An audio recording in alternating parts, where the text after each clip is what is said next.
to Jonathan Taylor. Huge hole. He's at the 30. He's going to go. 10, 5, touchdown. Jonathan Taylor made a man miss the line of scrimmage and then runs it into Pater for a one-handed INT. Are you kidding me? Kenny Moore. What a play by Nyheim Hines.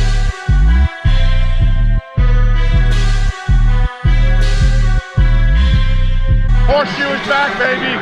The horseshoe is back. What is going on, Colts Nation, and welcome back to another episode of the Bring the Juice Colts podcast. Well, looking at another potential offseason acquisition. This one is the big one, the one that's been rumored a lot recently. Eagles quarterback Carson Wentz. A little bit about Carson Wentz from a physical standpoint. Right now, 6'5", 237 pounds, just turned age 28 in December. So, from a physical standpoint, Carson Wentz fits exactly what a franchise quarterback looks like, right? And a few years ago, right, when the Eagles went to the Super Bowl a few years ago, Carson Wentz was having a really phenomenal season before getting injured. You look at his 2017 season, by far his best season of his career. Let's just pull up the stats here really fast for Carson Wentz.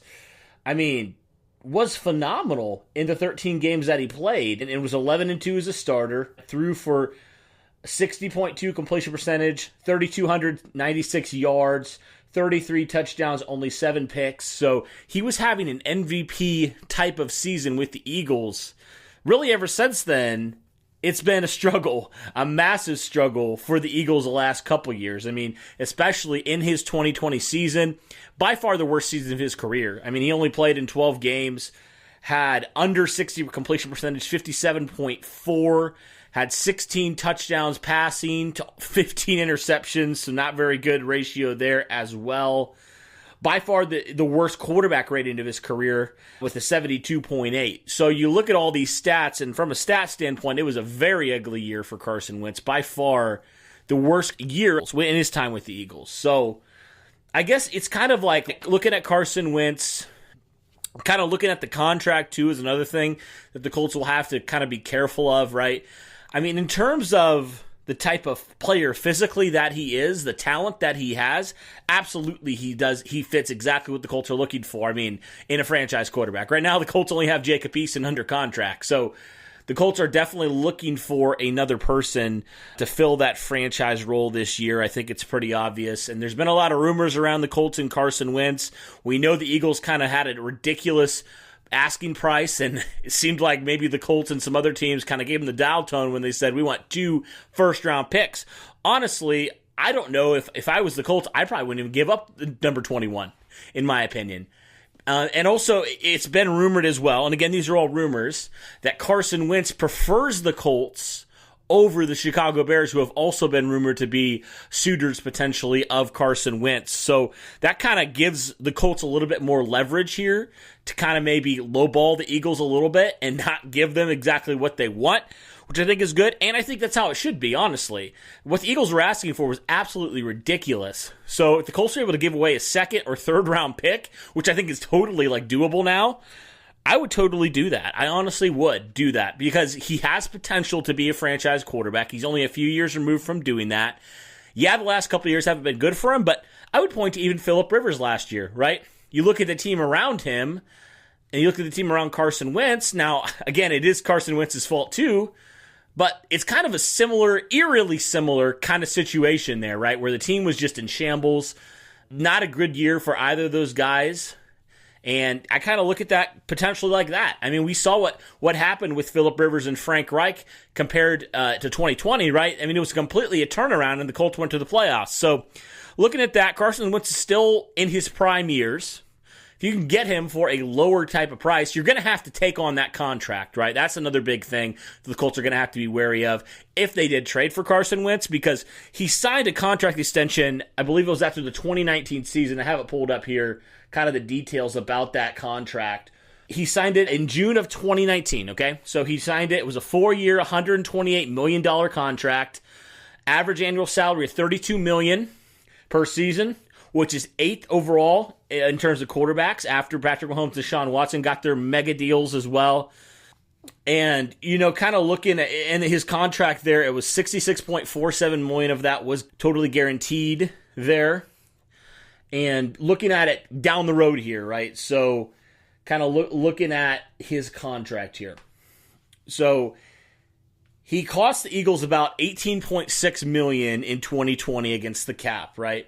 His dead money was $77.877 million for the Eagles. His cap number jumps up in 2021 to $34.673 million. Comes down to $31.274 million in 2022, and then reaches its highest point in 2023, which is $36.273 million. And then in 2024, it's $32 million, right? Which will match his annual salary there. So it's a pretty hefty-sized contract, and we saw the Colts gave out a pretty hefty-sized contract to Phillip Rivers and Jacoby Brissett. I mean, even if they did trade for him, they'd still be paying Carson Wentz less than they paid their two quarterbacks last year. So there is a lot of questions with this, and don't get me wrong, Carson Wentz has had a rough couple years, especially 2020. It was terrible by all stretch of the imagination, but you kind of look at the dysfunction in the Eagles organization right now, and you obviously have to put the blame on Carson Wentz to a good majority of the blame, right? But also a good majority of the blame on Doug Peterson as head coach, Howie Roseman as his GM. There's a lot of dysfunction there, right? Now, obviously, Peterson's gone. There's been some kind of people who have been upset with Howie Roseman as well. So a little bit of dysfunction there. You reunite him with Frank Reich, who, remember, when Frank Reich was his offensive coordinator in 2017, he had an MVP type of season, right? His best season as a pro, undoubtedly, came with Frank Reich. So you have to think about that. I always ask, for all these potential guys we bring in, or what are the concerns? Well, I feel like this guy, Carson Wentz, has probably some of the most concerns out of any potential guy the Colts could bring in. But the great thing is, like I mentioned, the Colts have the right system in place around Carson Wentz, potentially. They have the right offensive mind in Frank Reich to get the best out of Carson Wentz. So, I'm not huge on Carson Wentz, but honestly, I kind of have learned to stop giving my opinion on the quarterback situation and let the Colts do what they think they need to do, right? People forget that Frank Reich was a quarterback in this league. He knows what it takes to be a successful quarterback, right? He's worked with some really, really good quarterbacks as well, so he knows what that looks like. And I'm just kind of to the point where I'm like, look, I wouldn't be like, oh my goodness, crazy, we're going to the Super Bowl if you go get a Carson Wentz, but I would trust Frank Reich with this, right? And there's so much differences between Carson Wentz and Phillip Rivers, and I thought they got a lot, pretty much probably the most out of Phillip Rivers that you could get at that stage in his career. And you throw into Carson Wentz, yeah, he has a lot of issues right now, a lot of issues that I think can be coached out of him by Frank Reich, right? It's not a physical issue with him. He's got the arm, he's got the talent, he's got the prototypical size to be an elite franchise quarterback. So I look at it like, look, he's 28 years old. You would have him under contract for a few more years. He's a lot more mobile than Phillip Rivers. He offers you a dynamic thing at quarterback that you don't have right now. You didn't have with Phillip Rivers, right? He can scramble. He can get out of the pocket. He can make those crazy plays like we saw with Andrew Luck, right? So I'm kind of like, if he has an immense talent, and if the Colts can get him and not break the bank and not trade away a first-round pick, I am totally for that. I am totally for getting a guy like Carson Wentz, knowing that his contract is going to be a good amount. Because if you are able to somehow hit on a guy like Carson Wentz, boom, you got your franchise quarterback for virtually nothing in the grand scheme of things, right? Now, obviously, if it doesn't work out, okay, it's just like getting potentially a draft bust that, the Colts have had a few of those in the second round, a few guys that haven't really lived up to standards yet. So it's not the end of the world. You're not trading the farm like you would if you traded up to get a quarterback. So, I don't really know. Saying all this, I've given different viewpoints. I've given the for, the not for. I'm kind of just like, if this happens, all right, we'll see what happens. I'm not going to just judge it because a lot of people, including me last year, didn't really love the Phillip Rivers signing. We didn't love the Phillip Rivers signing. What happened? The Colts went from 7-9 to 11-5, went from one of the worst passing teams to a borderline top 10. I think they were 11th overall in terms of passing yardage last year. So Frank Reich knows what he's doing. Chris Ballard knows what he's doing. They're not going to get finessed by the Eagles. I have faith in these guys that they are going to, if any organization I feel like can fix a Carson Wentz, it's going to be a team like Indianapolis. Right? How many times was Carson Wentz just under pressure, getting hit all the time? It seemed like he was constant with him. Well, Indianapolis has a very solid offensive line, a really good running game, some solid receivers, a pretty solid defense, and a really solid head coach. They have all these things that could potentially work well with them, and you know they're going to add to their offense, right? You know they're going to find a left tackle. You know they might find a receiver or a tight end or a couple of those guys. They're going to continue to build on their talent. You bring in a guy like Carson Wentz, who right now, no, he's not a top 10 quarterback by any stretch of the imagination. He's probably not even a top half quarterback in the league right now based off of his 2020 numbers. I totally get that. I totally understand that. But the potential is he could be, based off of potential, don't hear me saying this like I'm saying he is, but based off of his potential and physical gifts that he has that potential if he's coached right and gets those bad habits coached out of him.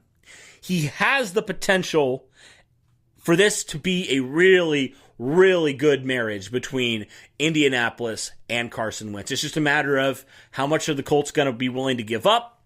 And then that contract is obviously the biggest thing that you're going to have to think about too. So that's my take on Carson Wentz, guys. A little bit unconventional for my normal thing. Normally I'm a little bit more organized, but I just kind of wanted to go blah and kind of give my thoughts, just talk about them, just spit it all out, give all my complete thoughts on Carson Wentz, and let you guys know what I thought of him. Because I've been back and forth on him this entire offseason. I think I've just come to the point where I'm done trying to play GM and coach, and I've just learned that these guys are highly talked about in the league for a reason. Amongst so many people, they talk about these guys as some of the best duo in the NFL, and I think it's for good reason. So I'm just to that point where I'm like, I'm just going to trust what they're going to do. I think they're going to find the right guy. They're going to find their franchise quarterback. Whether or not that is Carson Wentz remains to be seen. But if it is Carson Wentz, I have faith. They believe that they can fix Carson Wentz. I think they can. We'll see. But that's kind of my thoughts on Carson Wentz. Let me know what you guys think of Wentz. This is going to be, I know it's going to be a controversial one, and that's okay. There's going to be some people who are it's a very polarizing topic, right? He's a very polarizing player because on one hand, you see the talent, and you're like, oh my goodness, you can't argue with that. And then on the other hand, you see the 2020 season, and you're like, oh my word, no. So I get that. I get both sides. I've been on both sides. And I'm just in the middle right now, just like whatever the Colts want to do at quarterback, I trust that they're going to do the right thing for their franchise and for this organization. So that'll do it for this one, guys. Thanks for tuning in. And as always, go Colts.